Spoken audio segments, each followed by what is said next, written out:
Hello class 4th, you all are welcome back again in your EVS class. In this class, we are going to study chapter number 9, Animals Reproduction and Their Babies. In this class, we are going to study about animals and their reproduction and their babies. Just like human beings, जैसे कि बच्चों हमारे papa mummy है, हम उनके बच्चे हैं, ऐसे ही जानवर भी किसी ना किसी के पापा मम्मी होते हैं और उनके भी बच्चे होते हैं.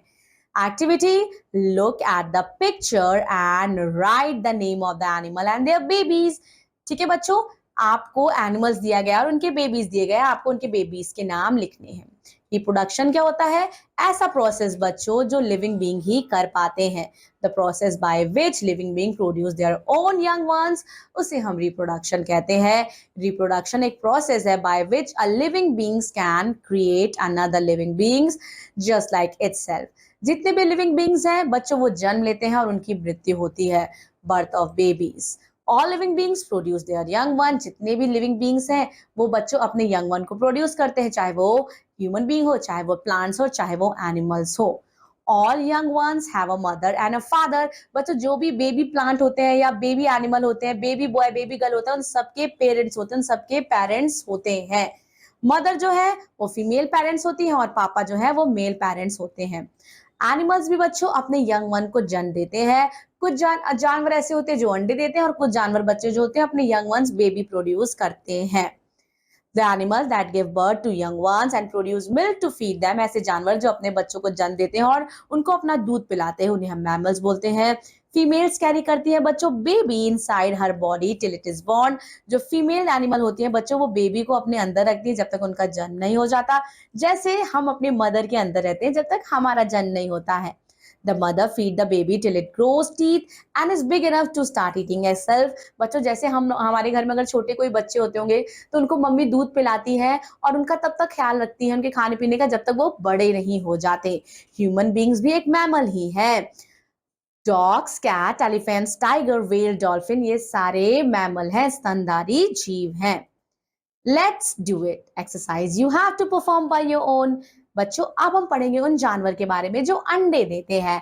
Animals like bird, lizard, snake, crocodile, fish and insects, ये अंडे देते हैं. Let's know more.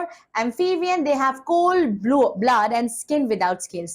Amphibian ऐसे जानवर हैं जिनका खून ठंडा होता है और उनके बॉडी पे कोई भी स्केल्स नहीं होते. चलिए फिश के बारे में पढ़ते हैं. फीमेल फिश बच्चों एक बार में कम से कम 1000 से भी ज्यादा अंडे दे सकती है. The baby fish young one is known as fry and only a few of them grow. बच्चों जो मछली अंडा देती है उनमें से सिर्फ कुछ ही अंडे ऐसे हैं जो फिश में कन्वर्ट होते हैं क्योंकि बाकी अंडे जो हैं वो बाकी मछलियां खा जाती हैं. Then we have turtle. The female goes ashore, digs a body part, pit, then a nest or egg chamber, lays the eggs and finally covers up the nest. After that they will camouflage the nest, covering a big area with sand to hide the nest and then head to the water. Here you can see, here we have eggs, hatching of eggs, then we have short one, juvenile, and last we have adult turtle, snake. So बच्चों आप देख पा रहे हो ना कैसे life cycle है, कैसे अंडे से बच्चा निकलता है, बेबी एनिमल निकलता है, फिर एडल्ट एनिमल हो जाता है. Snake, the female then deposit the entire clutch of eggs. Female क्या करती हैं अपने एग्स को सारे को इकट्ठा करती हैं और उसको प्रोटेक्ट करती हैं, डैम करती हैं, warm and usually dark place and often along with clutches from other females of the same species for the same stimuli that lead snakes to congregate for hibernation, also take them to the same places for eggs laying. Here you can see eggs. Here you can see how eggs are hatching. Then little scale, little snake. Then we have adult snake. ठीक है बच्चों? Activity again you have to perform by your own. अब हम पढ़ेंगे बच्चों amphibians के बारे में. ठीक है. एम्फीबियंस ऐसे एनिमल्स होते हैं जो पानी में भी रह सकते हैं और जो भूमि पर भी रह सकते हैं, जैसे कि बच्चों मेढक. अभी आप मेढक की लाइफ साइकिल देख सकते हैं बच्चों. एग से एम्ब्रॉय बना, एम्ब्रॉय से टैडपोल, अब टैडपोल धीरे धीरे कन्वर्ट हो रहा है, फिर बच्चों बेबी फ्रॉग बनता है, फिर यंग फ्रॉग, फिर adult frog. Amphibians they are animals that can live in water and also on land. Frogs and toads, they are amphibians. जैसे कि बच्चों like fish, the females frog lays eggs in water. इसी तरह से eggs जो है of a frog वो भी बच्चों पानी में ही वो अंडे देते हैं जिन्हें हम spawn कहते हैं. कुछ हफ्ते बाद बच्चों baby frogs come out of the eggs. जिन्हें हम टैडपोल्स कहते हैं and they do not look like their parents. वो बिल्कुल भी फ्रॉग जैसे नहीं लगते। आप टेक्स्ट बुक की फोटोज में देख सकते हैं, वो ज्यादातर मछली जैसे दिखाई देते हैं। स्लोली बच्चों धीरे धीरे उनकी जो टेल है वो छुपने लगती है and get arms and legs. They now start resembling their parents. अब थोड़ा बहुत वो अपने पेरेंट्स की तरह लगने लगते हैं। कुछ दिन बाद बच्चों वो पानी को छोड़ के लैंड पे आते हैं। The mother and the father of frogs do not care for their babies. The babies have to look after themselves. बच्चों को खुद ही अपना ख्याल रखना पड़ता है। Let's do it. Have you ever seen tadpole? क्या आपने कभी tadpole मेढक का बच्चा देखा है? दो एम्फीबियंस के नाम बताइए। क्या tadpole जो है वो अब मेढक की तरह लगता है? नहीं नहीं, उसकी तो पूंछ होती है, वो मेढक की तरह बिल्कुल नहीं लगता है। Reptiles, lizard, turtle, crocodile and snakes, they lay eggs on the ground. The eggs are warmed by the heat of the sun. Birds बच्चों, बर्ड्स भी अंडा देती है। Birds usually lay their eggs कहाँ? घोंसले में। चिड़िया का घोंसला आपने तो पढ़ा ही होगा, नेस्ट में। The eggs take about 20 days to hatch और when the baby bird is big enough it breaks the shell and comes up. अंडा फोड़ के वो खुद ही निकल आ जाता है बेबी बच्चों bird. And the parent birds care for the baby bird जब तक वो उड़ना नहीं सीख जाती हैं। Here we have completed this very interesting chapter. Revise the chapter properly. Do on reading and learn the tough spellings and also revise it properly. मैं आपसे मिलूंगी आपकी अगली EVS क्लास में. Till then, take care of yourself. Thank you so much, बच्चों. Bye bye.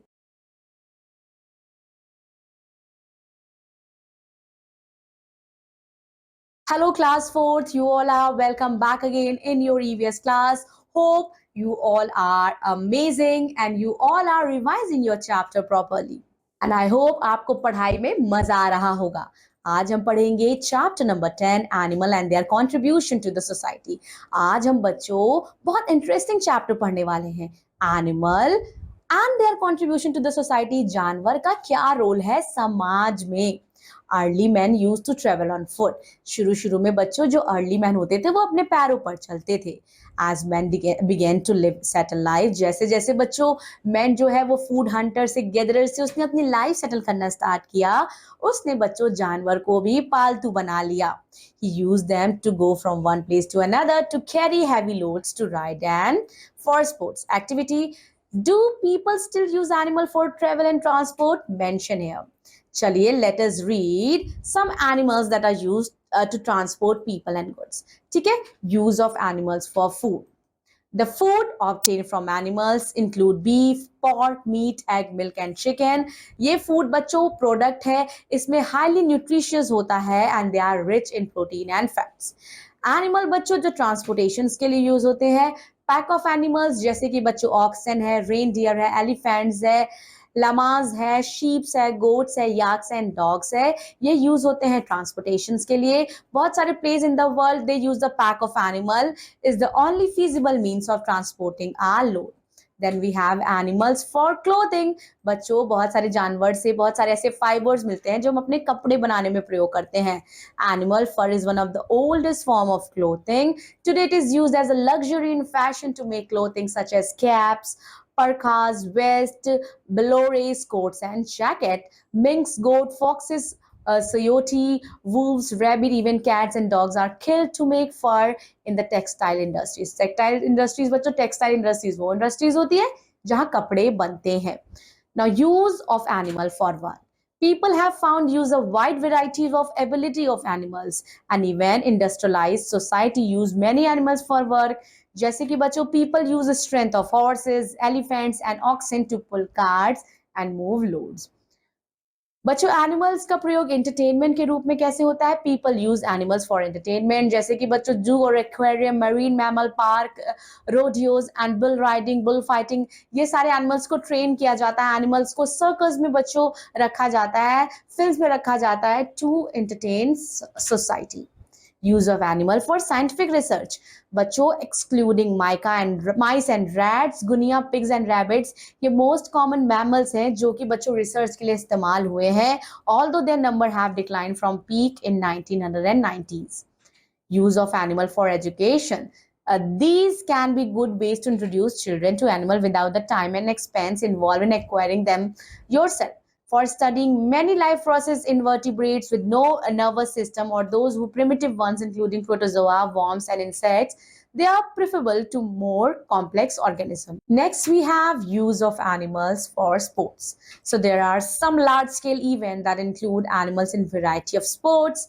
A rodeo can comprise many different sports जैसे कि बच्चों ranging from bull riding to people bending, and some of the well-known types of animal racing, they are horse racing, dog racing, example greyhound racing, sled dog racing, pigeon racing and camel racing. Riding animal people, कुछ लोग बच्चों animal की सवारी भी करते हैं, घुड़सवारी, ponies, donkeys and camels to travel long distance. Horses use होते हैं बच्चों as a strong animal and fast runner. बहुत सारे इंडिया के पार्ट्स में the groom arrives at bride. बच्चों बहुत सारे इंडिया के पार्ट में जब बाराती में दूल्हा आता है तो वो घोड़े पे चढ़कर आता है. Horses are also use to play polo. Now they were used in battlefield in the past. बच्चों पास के टाइम पे एंशियंट टाइम में बच्चों उनका इस्तेमाल होता था किसमें, बैटलफील्ड में, रणभूमि में भी. जो राजा महाराजा थे, जो सैनिक थे, वो घोड़े पे बैठ के लड़ाई करते थे. Nowadays, elephants, they are used as pull heavy logs or trunk, and they are also used in jungle safaris. Elephant festivals बच्चों जयपुर में राजस्थान में होता है मार्च के महीने में हर साल.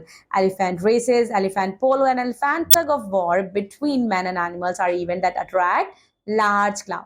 Then we have draught animals. Draught animals ऐसे एनिमल्स होते हैं बच्चों जो प्लगिंग, जोताई के लिए जिनका इस्तेमाल होता है.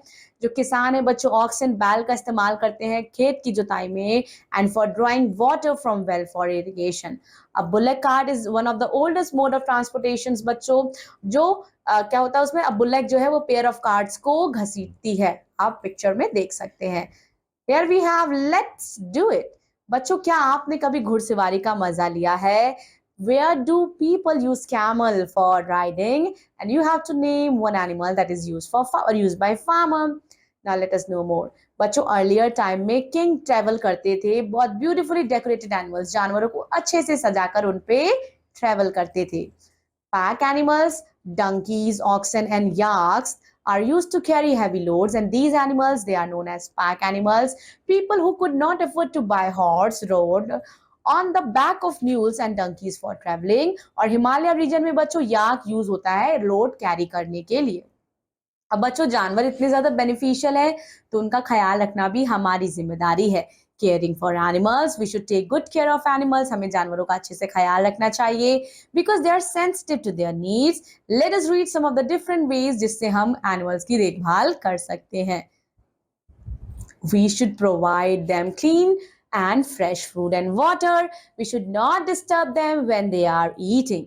We should provide them clean shelter. हमें उन्हें साफ सुथरा घर प्रोवाइड करना चाहिए, साफ सुथरा खाना, पानी प्रोवाइड करना चाहिए. We should give them enough rest. और उन्हें बच्चों आराम भी देना चाहिए. ये नहीं कि हमें दिन भर उनसे काम करवाते रह जाए, नहीं.